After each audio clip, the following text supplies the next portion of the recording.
naniniwala pa rin ang Department of Justice pati ng National Bureau of Investigation na nandito pa rin sa bansa ang hinihinalang utak ng pork barrel scam na si Janet Lim Napoles pati ang kanyang kapatid na si Reynald Lim. At habang inahanap sina Napoles ay inihahanda na ng DOJ ang kasong pandarabong o plunder na isasampa laban sa mga sangkot sa scam. Ito ngayon ang tanong mga kapuso. Kasong pandarabong di ba ang ikakaso sa mga nadadawit na mga mambabatas? Nakatutok si Lia Manyalak del Castillo. Plunder ang kasong posibleng harapin ni Janet Lim Napoles at ng iba pang sangkot sa 10 bilyong pisong pork barrel scam. Ayon kay Justice Secretary Laila De Lima, sa susunod na 1 o 2 linggo, posibleng maisampa na ito ng NBI sa Office of the Ombudsman. Hintayin nyo na lang. Hintayin nyo na lang. That's of course the target. That's the target. Kaya tanong kay De Lima, kasama ba sa mga makakasuhan ang mga nadadawit na mambabatas at sino-sino kaya sila? It would also include already some lawmakers. Hindi ko pa po pwedeng sabihin. Kasabay ng paggulong ng investigasyon, patuloy pa rin ang paghahanap kay Napoles at sa kapatid nito na si Reynald Lim.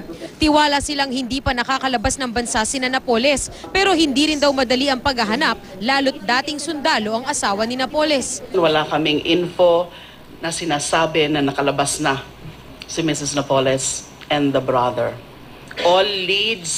All existing leads na nakakalap ng NBI ngayon point to the fact that they're still here, but they're hiding. But probably, sinabi yun ni Director Rojas na baka may mga nakapaligid sa kanila na armed men. Sabi ni Ombudsman Conchita Carpio Morales na siyang namumuno ng Interagency Anti-Graft Coordinating Council o IAGC, paper trail ang magiging bulto ng ebidensyang bubusisiin nila. Kasama rin sa titignan nila ang Special Audit Report ng COA kung saan nadiskubreng mahigit 6 na bilyong pisong pork barrel ang napunta sa mga questionabling NGO. We need the documents to validate them, but we were told that the documents involve more than a roomful. So we'll have to strategize. The report is not evidence. So we cannot consider filing a case based on that report alone. Kabilang dito ang SEC records ng mga sinasabing NGO, SARO release orders mula sa DBM at records mula sa National Statistics Office kung totoong mga tao ba ang nadadawit sa scam. Dahil may prosecutorial powers ang IAGC, maaari nilang obligahin ang mga ahensya na isumite sa kanila ang mga kailangang dokumento. Pero ipapatawag ba ng IAGC ang mga mambabatas na nasasangkot sa anomalya?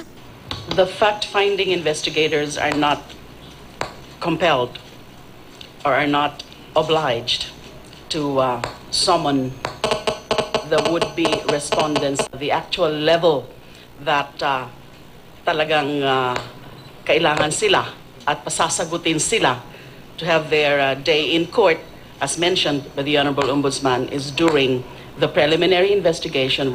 Posible rin ayon kay Ombudsman Morales na mas lumawig pa sa mga taong 2007 hanggang 2009 ang investigasyon basta may nakita silang ebidensya tungkol dito. Pagtitiyak pa ni Morales, magiging patas sila sa gagawing investigasyon. We don't have any record of being tools of anybody. We assure you of the credibility of the result of the investigation. There is no such thing as kaalyado ng administration and hindi kaalyado ng administration. Lia Manyalak del Castillo, Nakatutok, 24 Oras.